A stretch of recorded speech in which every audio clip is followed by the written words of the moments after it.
Good morning, good afternoon, good evening, wherever you are in the world, and welcome to the latest episode of the ESG Show. It's wonderful to be here. It's certainly a thrill, and you're all such a lovely audience. And do say hello if you're watching us, and bonus points if you can say who I just quoted there.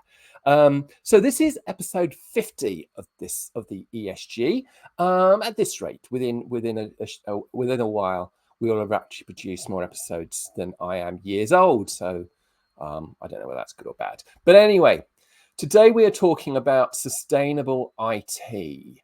Now, according to Gartner, usage of IT is ballooning. And the energy usage of IT is ballooning. In 2010, less than 0.1% of global usage of energy was taken up by IT. In 2023, it was 1%. So it's a tenfold increase in 14 years. And it's that trajectory that is the problem. Gartner projects that it will hit 6% of total energy usage by 2030. And then I suppose IT and indeed AI, but then IT and AI can also be used to reduce carbon footprints. And in any case, maybe the percentage usage of energy is not so important as if the energy is generated, say, by renewables. So it's actually not using up that much carbon. But then again, there is the material itself. There's material that computers are made of. Irrespective of how much energy they use, there is a massive environmental cost of making them and the materials that make them up. So my iPhone is getting a bit old now. It passed its 18th-month birthday recently. And I look with envious eyes at those fortunate people who have the latest model. But of course, this is not good for the environment. Anyway, I thought I'd dive straight in today. And before I even introduce the guests, I thought I would ask them a couple of simple questions to help set the scene. Hi, guys. How are you both today? Hello, very well. Here, congrats with 50th episode. Great, thank you very much. So I just wanted, I will introduce you both very, very shortly, but I just thought I would just ask you a quick question. What do we mean by sustainable IT? Tuuli? So for me, sustainable IT is understanding what sustainability is means in a larger and wider context. So for me, that's really ESG, environmental aspects. So thinking about nature and all those lovely trees, social aspect. So that's really a key part for me. That is mental health. So people being happy, and then governance, and we'll talk about frameworks and so forth. And that's really the key parts of sustainability for me. And then IT is really anything to do with digital technology, software, hardware, and so forth. I think we're going to cover a lot of things. I'm passionate about service management, and that underpins a lot of technology. Okay, thank you for that. And Antonina, what's your take on this? I fully agree with what Tuuli just mentioned. There's not much to add. There are three major pillars. So sustainable IT or digital services or products that we use, they have to enable all three pillars. First, they have to help us to reach our financial goals, right? Economic part of that. We still want to use them for the sake of something. But at the same time, they at least don't make our environment worse than it was before. But ideally, they even help to make it much better. And third aspect, mentioned before, the social one. So human rights are not violated, and those tools are used for the sake of development of humanity, not vice versa. And unfortunately, we can call it sustainable IT only if all three pillars are involved. Just one is not enough. Okay, thank you for that. Well, I think I should introduce you both properly now. So I thought I'd introduce Tuuli first.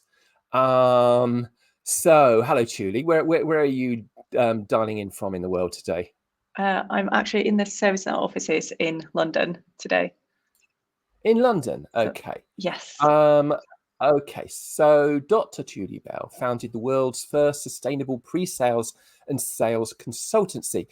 Tuuli holds a PhD in physics from the University of Cambridge, a master's degree in electronics from the University of, I don't think I can say that, from the University of Jyväskylä, thank you, Finland. And that's in Finland, and a bachelor's degree in physics, also from the University of, over to you. Jyväskylä. The name of the she aims to actively contribute to the circular economy and be part of the global movement where we can truly create a waste-free world. And truly, you're no mean artist as well. We've got some examples here of some doodles. Some little doodles that you've done. Okay, so truly, so that first one is about team effort, I suppose. Yes. So truly, so I wanted to ask you, so you're something of an all-rounder. You've got a PhD in physics and you do illustrations. Now, changing the themes somewhat, I want to tell you about a pair of shoes that I've got. Okay, and these shoes, I've had them. Do you know they're older than this century? I've had them a very long time, and they were quite expensive when I bought them. But I reckon cost per wear, they were actually a bargain. And I believe that you're a bit of a fan of using old clothes, I guess. Is that true? Can you tell us a bit more? Yeah, I do have a couple of my mum's old proper vintage clothes. Haven't got them on at the moment, and I do believe the type of value that we get from high quality items is really important, and I think that goes for clothes and things that we use, and also technology. Well, I was going to say to you, how does that relate to sustainable IT?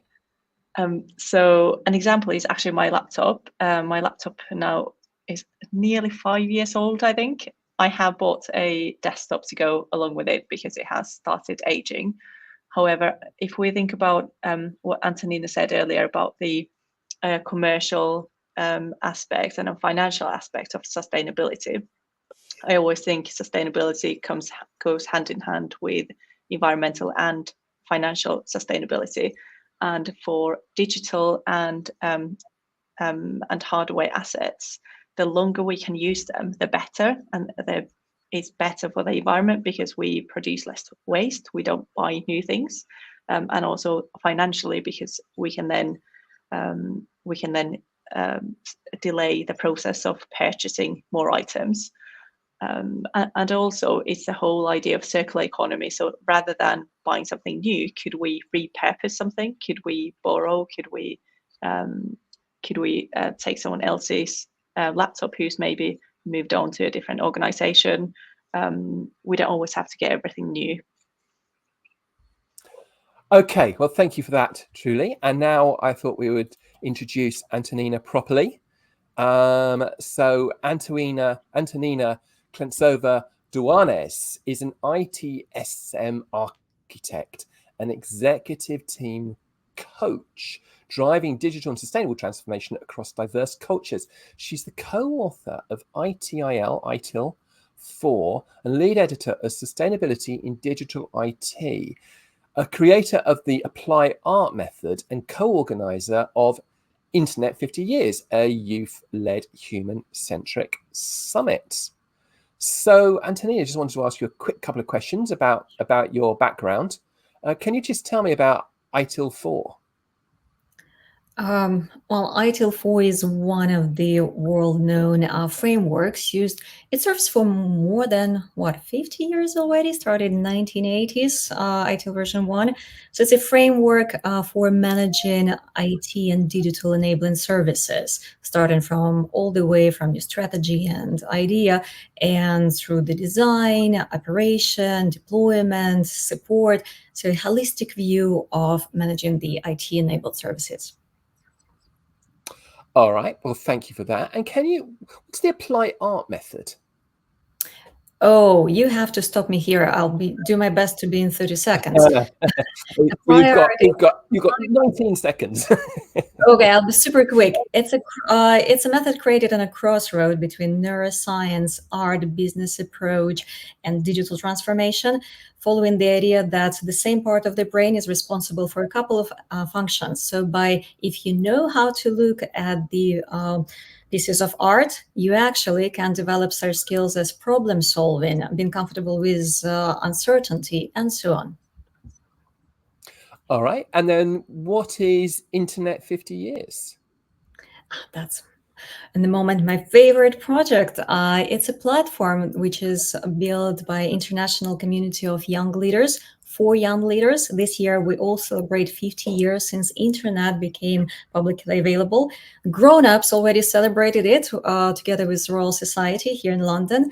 Now it's the time to create the platform for discussion and exchange of ideas between pioneers of internet and those future leaders. So bringing up together the representatives of business, of government, of freelancers. So inspiring young leaders to make better future using digital services.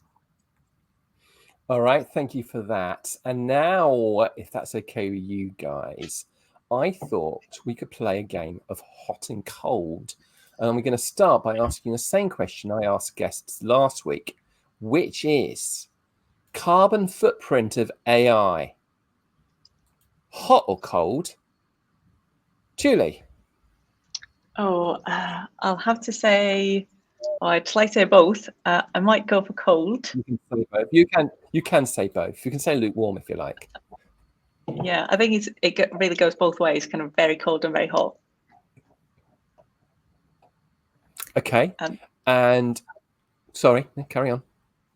Do you want an explanation for this as well? Yeah, it'd be nice. So, so I think there's a perception that it's a per query, for example, the carbon footprint is really high. However, if we can make things faster, better things faster, then I also think it's a really good thing because we reduce the overall carbon footprint. So I think we need to think about it holistically. But if you then were to use queries for things that you don't need, then obviously that's a bad thing. All right. And Antonina, carbon footprint of AI. I would say for me, it looks really, really hot at the moment, especially we are on that wave of hype right now. So before we learn how to cool it down, literally to cool down our data centers, it's going to be a hot topic for all of us that we should not hide under the carpet and face it. All right. Okay. Next question is the cloud. So hot, you think cloud? You're good. You're big on the cloud, and you think it's a great way of reducing energy. Cold, not so keen. Who wants to go first? Do you want to go first on that one, Tuuli? Yeah, I'll definitely say hot. I think that's because we can optimize resources a lot better when we're using cloud most of the time. So obviously then we are reliant on third parties, which isn't necessarily, sorry, the lights have just gone off because I've not moved enough. So it can be a bad thing for organizations or organizations if they're not using their correct third-party data center providers. However, most cases, I would definitely say hot. Okay, and Antonina, what's your take on this one? Hot for me as well. Clouds come with so many opportunities and opening the doors that we couldn't even imagine before. So I'm a big fan of clouds. Okay, excellent. Now, lean business practices. I say that because I was watching an interview with you, Tuuli, and you seem to be a little bit cold on that, but I don't want to put words into your mouth. Maybe I misunderstood you. So lean business practices. So the lean definitely has got its place. I think the more we focus on automating things where we don't need the human element, we can then focus on almost bringing more human element to things that matter. So to interactions where it really makes a difference when we can speak to a human, we can maybe sit down. Wouldn't it be amazing if all of us, we could take a couple of hours every single day and have those really deep conversations? How much of a difference would that make to your day? And I think that's where sometimes I think lean isn't better. Sometimes you do have to build fat almost into that day, that free time, so you can really do some free deep thinking. And I think that's going to be even more and more important in the future when we do rely and use tool sets like various AI tool sets. I think that'll be really important. Thank you for that. And Tanina, do you have a view on lean? I do. I still think it's almost a classical framework for now, right? It came from manufacturing, now it's fully embraced in IT as well. But I agree with Tuuli, we need to be considerate using that as any other framework. In general, I would say I'm in between hot and cold. So if it comes in a proper realization and a proper moment, then certainly worth to be used. But it also depends. Okay, and then one more. BYOD, bring your own devices. Is hot or cold, good or bad? Oh, this is a really interesting one. I would go towards a warmer side because I think it's important that people can choose. However, also if we think from a social perspective, in a traditional organization where we do have different layers and different pay grades, to be direct, people cannot afford the same type of devices. So it can be a method of unequalizing the workforce, which isn't good. But from a personalization perspective, I think that's really good. So again, we have to think about the equitability and make that choice. Sorry, it's a very typical consultant answer. It depends. Oh, that's fun. And Antonina, what are your thoughts about that? I am more on a cold side. It's a great initiative. Again, of course, it depends, and different companies can realize it in different way. However, I do see quite a few risks around that. Social, which was mentioned already, security as well, and even sustainability from the environmental point of view.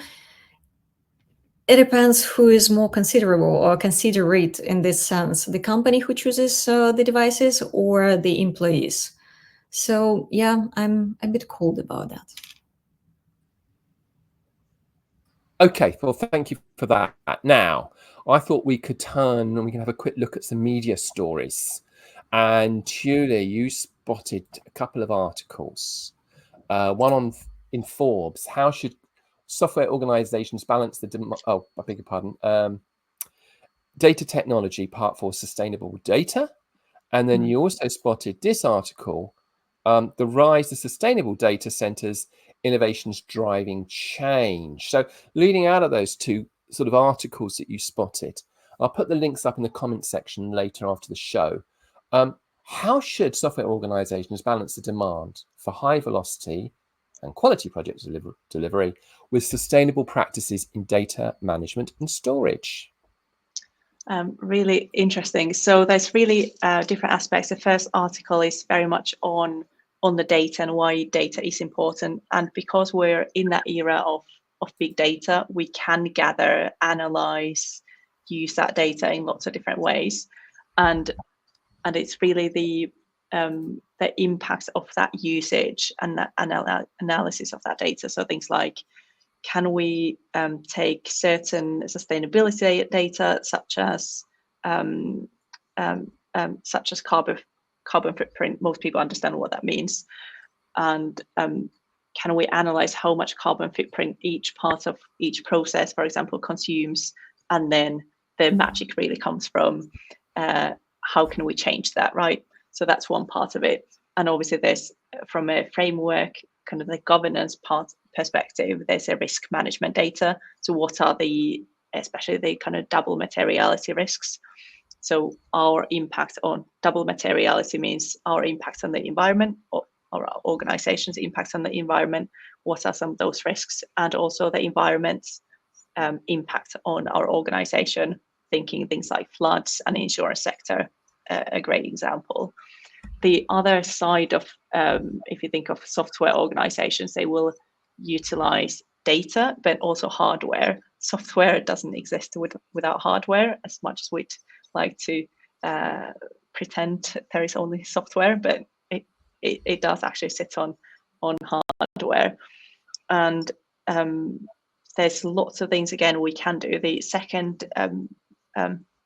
article gives some really good examples of what we can do. For example, everything from construction. Construction is a really interesting sector for sustainability, by the way. 30% of all waste comes from there. Love the subject. And things like renewable energy. Most people think about renewable energy and how are the assets within that data center, how are they built, basically? You know, what kind of materials and how energy efficient are they? Loads of things we can do. Okay, well, thank you for that. Now, Antonina, you also spotted a piece. Unfortunately, I don't seem to have a photograph of it here. We'll have to pretend. But why your internet habits are not as clean as you think. So, are you suggesting I've got dirty internet habits, Antonina? Can you explain more? I would say so. I'm 99% sure about that, even though I know you're doing your best, because all of us do have. And this article is 4 years old.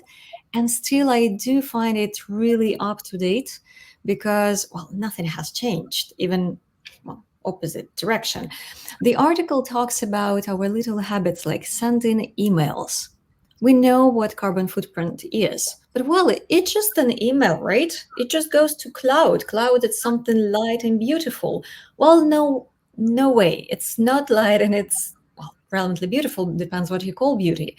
Data centers, they are huge buildings with a lot of hardware there, right? So it goes there, our email goes there. And when the moment we receive spam, that's what this article shows amazingly, you receive spam, you have your carbon footprint. It's a tiny one, but if there's a lot of spam for all of us, if you send your email saying, thank you, well, we kind of trying to be nice to each other, but it comes with the cost. I mean, maybe there was a very interesting statistic in the article saying that in the UK alone, if all of us just will not do thank you note for, I think it was for a month, it will be equivalent of taking more than 3,000 diesel cars out of the roads. Just one thank you note. Well, we can experiment starting from now on. Another aspect that the article shows is us watching YouTube. And, you know, we do it just for fun. Or sometimes, well, I have dirty habits. And actually, after this article, I'm going to be a little bit better. Because what I do, I clean my house. I start some music on YouTube. Or, you know, I learn French, so I start videos. I don't even pay attention, but it comes with a huge carbon footprint. And the price is enormous. Music that we listen in Spotify, they also show the example if we listen the same album for more than 27 times per year, it's worth buying it and downloading on your own device. Then we start saving our environment. If no, then it's still better to go to Spotify. Another aspect they bring, of course, Bitcoins. We probably will touch it later today on this discussion. Search engines.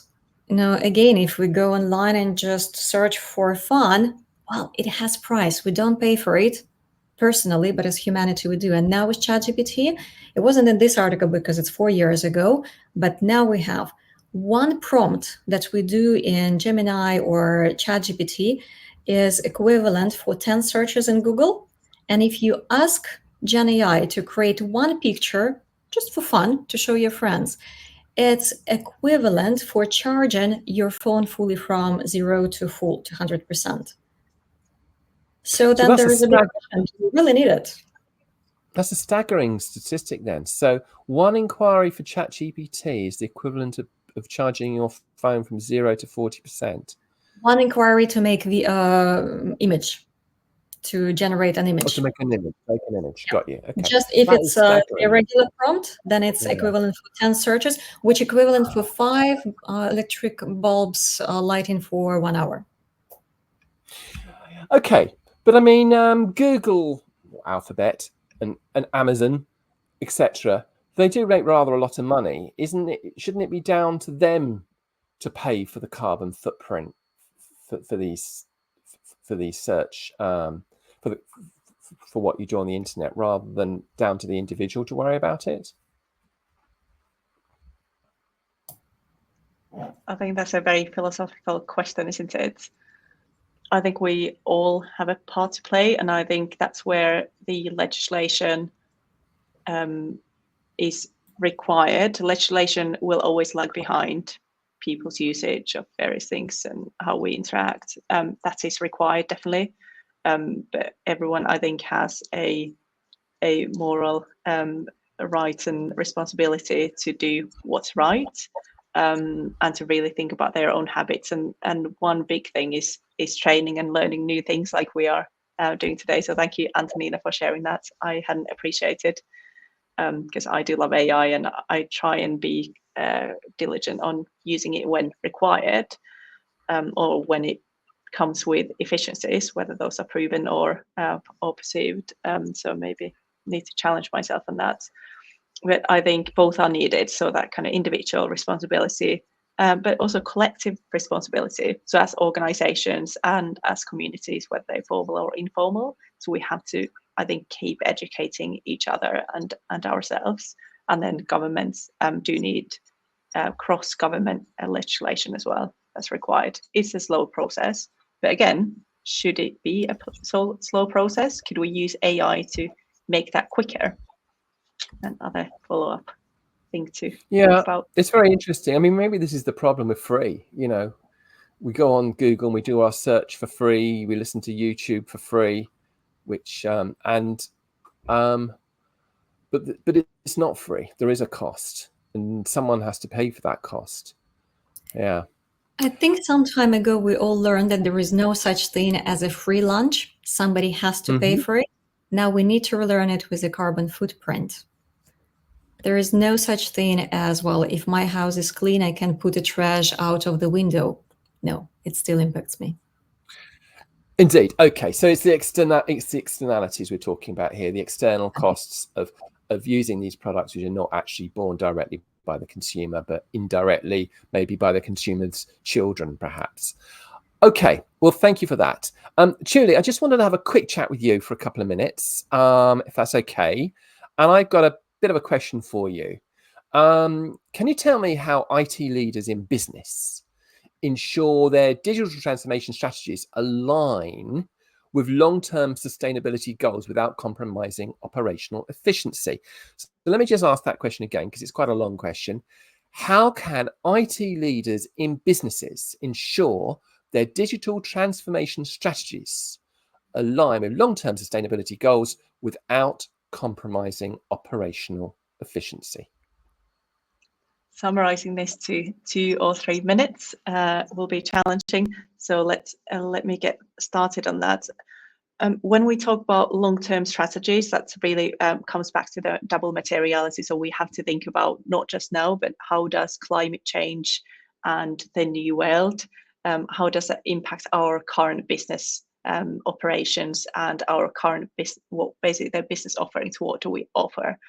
And I would go back into when I work with startups, technology companies on ensuring that their businesses are working as efficiently and as well as they can at the moment, but also in years to come, is really to almost meditate on the future customer, future ideal customer. So that might be a very different persona to what it might be at the moment. And as we're going through that digital transformation, as we want to be able to offer services now, because to be honest, we have to make money as organizations at this point in time. We have to be able to make money in the medium term and in the long term, and understanding the key risks which will be present in the future is really key to this question. So being able to to prioritize any other changes which are required, whatever those changes might be. Those might be technological changes, but they also could be people changes. They might be role changes. For example, AI. Will an AI assistant, for example, be required and augmenting our current personnel and be doing some of the research up front into any other projects that will be running in the future, or assessing initial risk, for example. And so there's a lot of things that we can be putting into place into that framework, which are almost on top of and wrapping that traditional digital transformation. A really fascinating subject. Some of the kind of ideas that you could take away from it could be things like looking at the different risk profiles that might be present, and really think about that ideal customer. How will individual person change from now to 5 years time? Really think about it. Fascinating. Okay, well, thank you very much for that. And now I've got a question for Antonina, so I just call her up.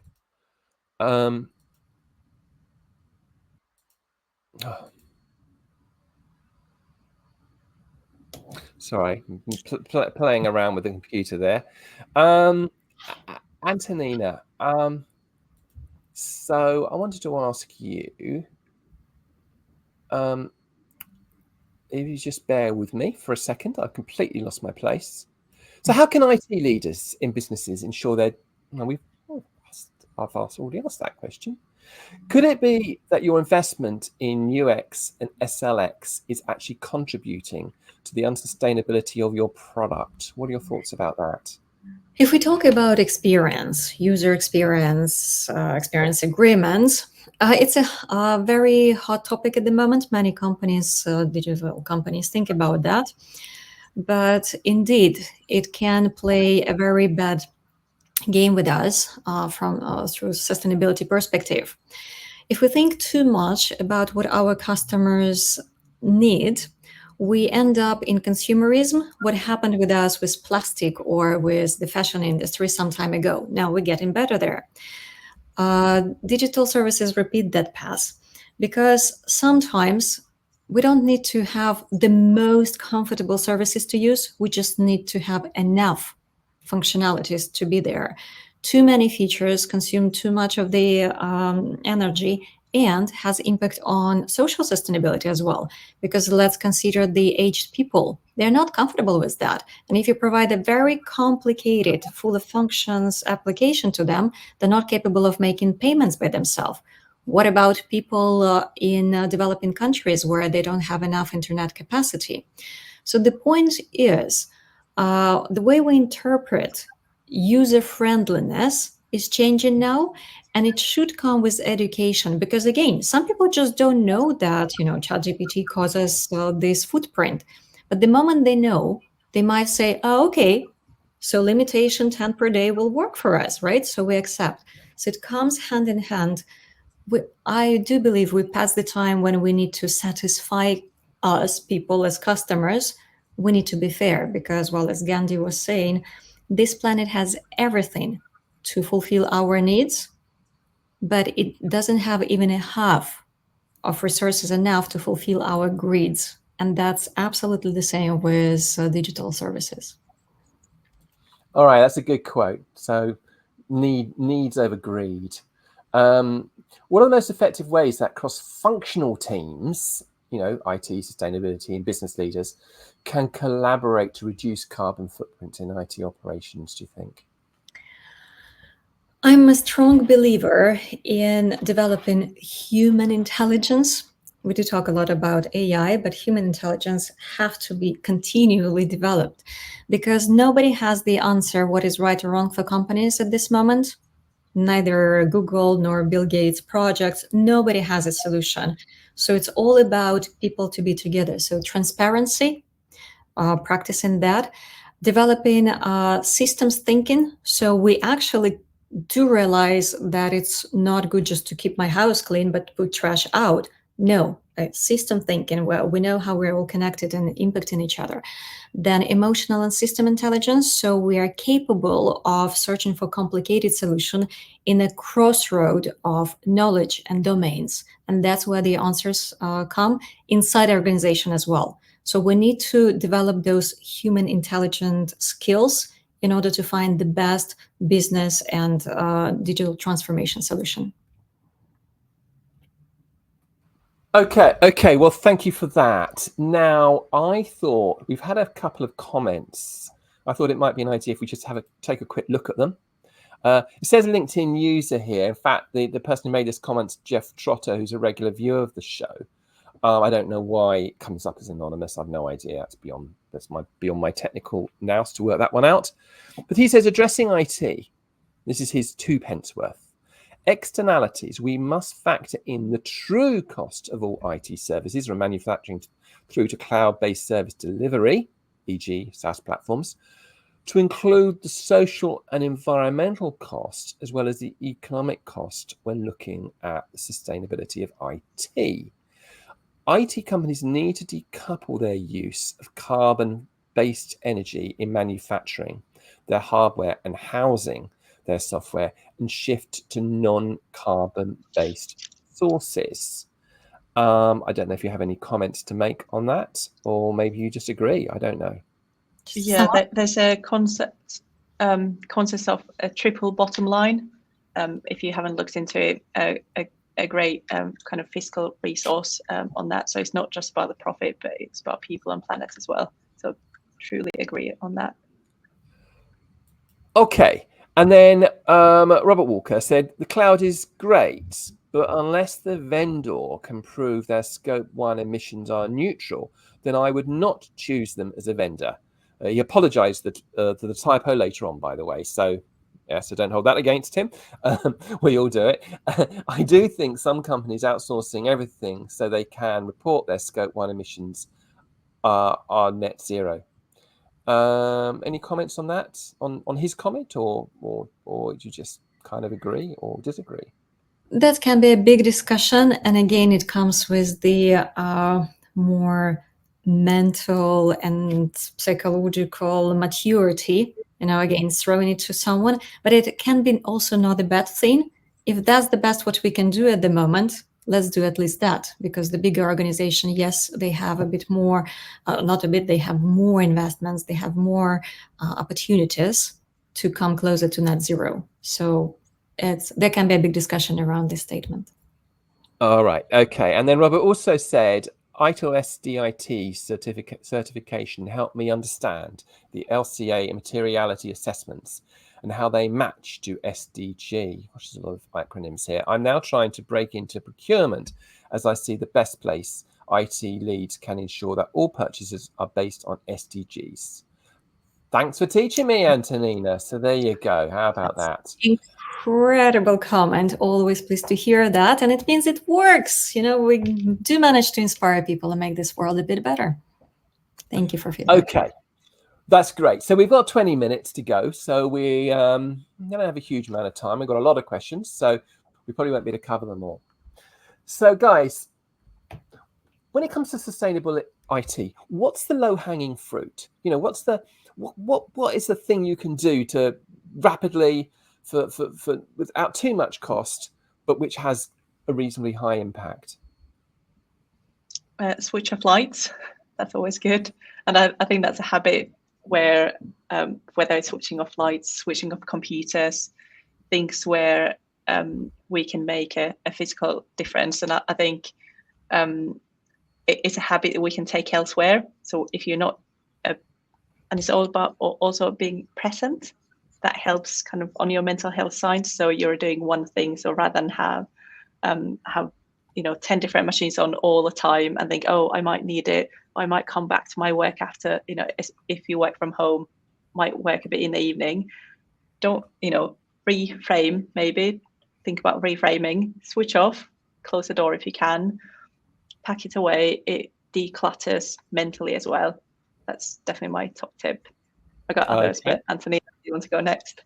Yeah, well, electricity, certainly it's relevantly low hanging fruit, I would add there, well, not to repeat Tuuli, everything concerning to materials. Again, the e-waste.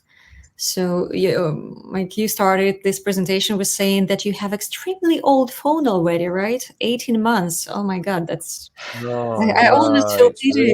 really old. Yeah. But that's exactly that, So the amount of e-waste is enormous, and the amount of valuable materials there, actually enough to produce a new set of those. We don't need to dig our earth anymore. So be conscious around that, and that's what IT companies already can do. Yeah, there are also social pieces of that, but yeah, let's keep it for later. Okay, now I'm interested. So, where is the most amount of energy used up? The computing and the tech that we do in the office or in the home, or is it remote? Is it the data centers and the server farms that use up the most amount of energy? I think that's a really interesting question, and as per the LinkedIn commenter said, it kind of depends. So if you are outsourcing, it depends on whether you're kind of on the cloud, how much you can influence things. You can influence by procurement routes. So where do we want to procure things from? Really important. Really think about where you put your money. So whether that's a larger investment or whether it's maybe a smaller partnership with a smaller vendor at first, but if they align value-wise, that's the way, for example, I choose my customers is if we're aligned with our values, regardless of different certifications that they might have, but if their heart's in the right place, I know that our partnership will work, and it's going to grow and flourish. And I think in the same way, really think about those partnerships. So not just necessarily what you're doing internally, but the external aspect is really important. Okay. I can add, yeah. Please can do. add there, thinking of where the most electricity go for. Like you started today's mention that it's a bit more than 1% of globally used electricity goes to data centers. Indeed, they consume a lot, and it's force. So 4%, from 4 to 6, depending on how we calculate it, comes to all ICT, internet communication technologies, information communication technologies, excluding TV. So it's a force of what we do both in our organizations and at home. A lot of data centers, but then we still have a lot going for when we want to use our phones or connect what we're doing now with you and with audience. Okay, but so how do we solve the challenge of data centers then? So I mean, if the data center, if the energy it's using is coming from solar or renewables or hydro or something, then is it such an issue? Or maybe you could store them in Iceland, where it's cold and there's lots of, there's very good natural sources of energy there. Isn't that the answer to this problem? I think it's about EU waste as well, but Antonina, you're about to say something. Yeah, I was about to say, we all wish it was so easy, right? Because it comes not only about what type of course, that's a big solution. That's where we all heading at the moment. But we have to remember about this metric, which is so-called space. How many watts are we taking from 1 square meter? And if we use those unsustainable fossil fuels, it will be, let's say, up to 10,000 watts. But if we go to green ones, if we take a wind turbines from 1 meter, so the same square, we take only 2 watts. So can you imagine how many turbines we have to cover this earth with solar panels? We don't have space for that already now. And another big problem is even if we have enough energy, that's why we cannot use far away distances like Antarctica. We still need to have transmission lines, how to bring it, and then we need to have the optic fiber to bring internet, the data to the users. So it's not just one-sided question, and data centers, they do struggle solving that challenge. Okay, I'm kind of surprised you said that about solar though, because I thought that if you were to put cover a relatively small part of the Sahara Desert in solar panels, you would generate enough energy for the entire planet. I mean, you wouldn't do that because the Sahara Desert is over there, and but to illustrate the point, it's relatively small. Unfortunately not. Bill Gates likes to talk about that. I strongly recommend anyone who wants to, be challenged with the views, his book.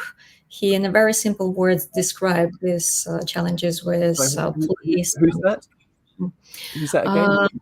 I'll send you the name or it's certainly just Google Bill Gates book about sustainability. It will be that one. It will be the book.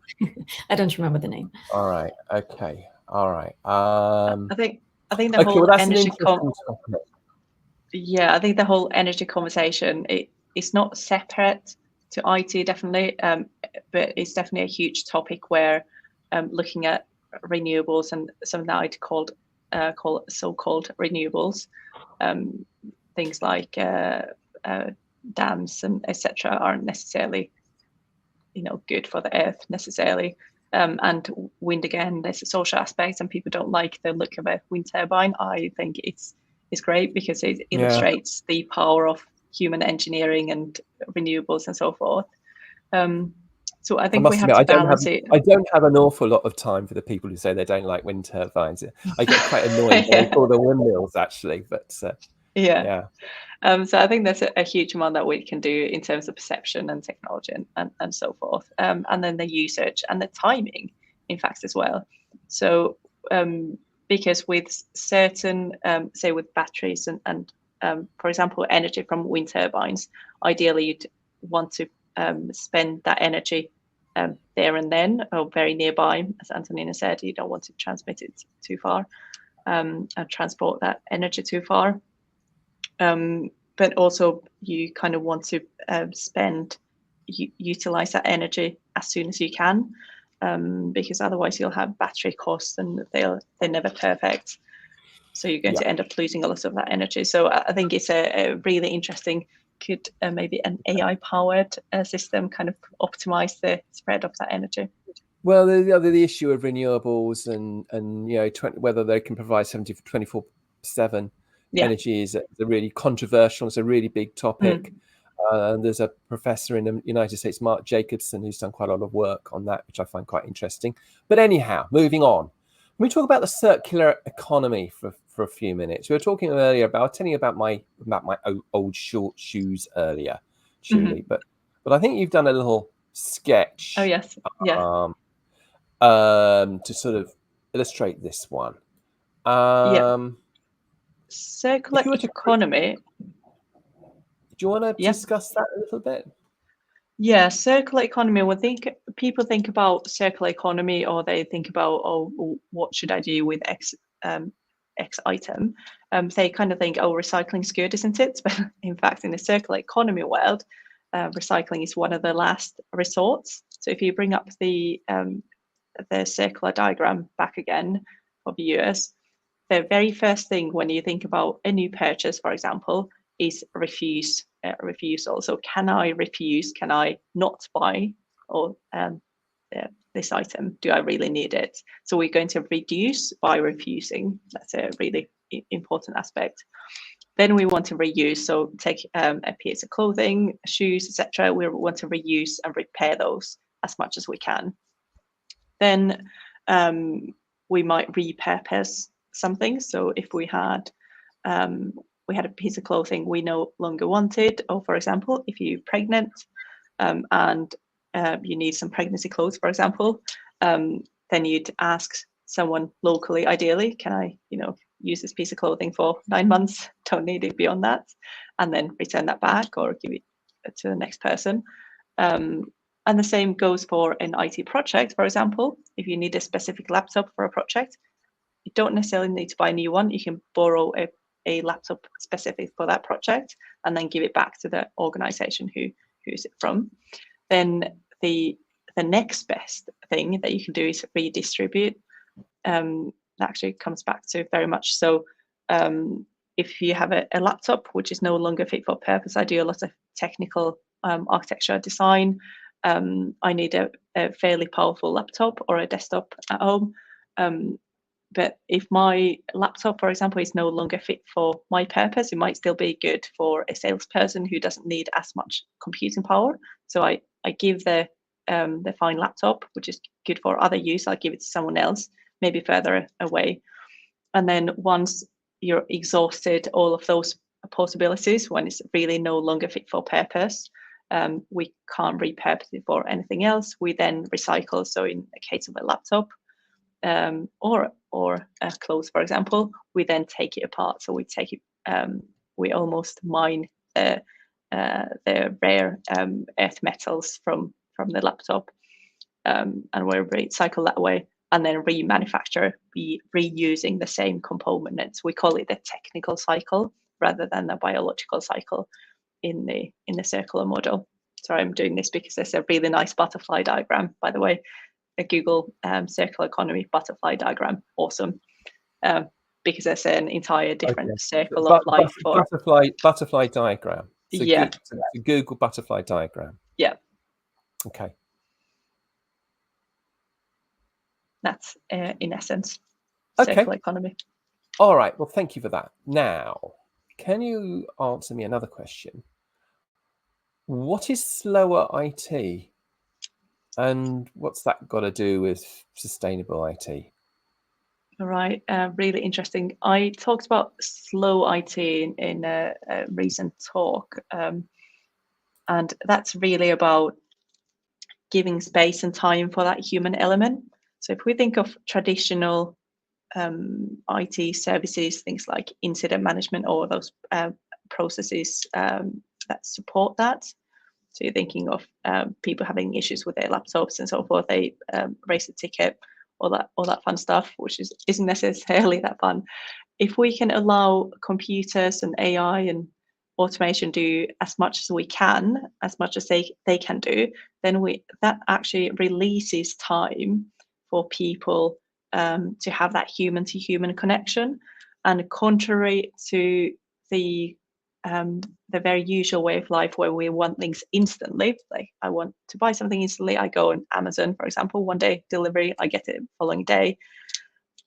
Kind of stopping yourself from maybe making that purchase directly, straight away, but thinking, do I actually need this? And preparing for situations where you might need a laptop somewhere where you're not. So can we have an extra laptop in the office for new starters or for people coming into the office to use it just for the day, so we don't need to buy a new one just for that purpose, and then recycle. So there's a lot of different ways that we can think IT a little bit different, a little bit slower, a bit more human, and change that expectation of sorry, I didn't mean to cut you off then. Okay, thanks for that, Tuuli. We've had a question from Chris Stevens. Interested to know the thoughts of the panel on the Windows 10 cut of October 2025 and how a lot of devices are not supported by Windows 11. In my opinion, not a sustainable move by Microsoft. It's interesting. We had someone from Microsoft on the show last week. It's a shame he's not here, really. But anyway, what are your thoughts about that? I wouldn't share much about this particular move. I need a bit more, reading about that before. But in general, this concept of any operating systems of applications, again, it reminds me what we already went through, the design phase, with our other devices like dishwashers, the washing machines. Before, when they appeared, they were made to last for 10, 15 years. Well, my parents still use the washing machine, the same they got when I was little, and it works, and it perfectly works. Now they're designed in a way that they last 3-4 years, and then we are forced to change it because it's cheaper to buy a new one than to recover this one. The same trend happening with applications. The the companies who develop them, they kind of force us to change our phones just by using more data, more electricity on devices we already have. And that's a mindset that has to be shifted. And yeah, some companies more aware about that, but even Microsoft, as you see, sometimes go with that. Okay, all right. Now, I want to talk to you. You mentioned earlier about turning off the lights. So you don't need a light on if you're not in the room. I suppose an IT equivalent of that would be data minimization. Why under GDPR you're supposed to minimize data anyway, it's a requirement, but why hold and process data that you don't need? And I suppose that takes us to the theme of unnecessary use of IT. And Gartner talks about the difference between always on and always available. I just wonder if you've got any thoughts about that topic. Either of you, any volunteers? On this subject, I think, as you said, always on and versus always available is where do you store that data? So how easy is it to retrieve that data? And comes back to slow IT. So for example, if something you want constant, I say you want because you don't necessarily need constant access to certain bits of data, would you be happy to wait a while to get that data if you needed it? A lot of the data, I don't actually have a stat on this, I'm sure we can find one, on how much data is actually consumed and used after it's been stored. I would argue that's very little. And one thing, for example, all of us take a lot of pictures on their mobile phones. And at least I'm personally quite aware that I don't delete pictures I take. They just keep adding on to a lot of his digital waste, even though I love pictures of my children. And then I probably have way too many. Your phone gets full of pictures, so you buy a new phone with more storage, don't you? Yeah. Rather than deleting them. Yeah, not very sustainable. Again, I think AI or machine learning could help with this. So we could maybe, rather than store all of them, store the best one picked by AI. I mean, it doesn't really matter to me which version. I'm not sure about if AI, for example, combined a number of pictures into one. I think that would be slightly weird. But I think there are technical solutions that we could employ on that. But there's definitely a huge amount of data that we don't need. But I think we hold on to it, like we hold on to a lot of assets, like physical assets we don't need. I think it's a fear of that comes from that kind of the scarcity mindset rather than abundance mindset. So when we have an abundance mindset in life, we know that we're provided for. Basically, there is more things. Spring comes every year. There is hope. There are great things in life. And from a scarcity mindset, we get this, oh, what if we need it? And in fact, interestingly, AI comes into this where we think for large language models, we need all of our data. Now, do you really, or could we use someone else's model? So a great discussion. I could talk about this for ages, so I'll stop here. Well, I do like that difference between abundance mindset and a scarcity mindset. I think that's really important. Guys, I think we're out of time.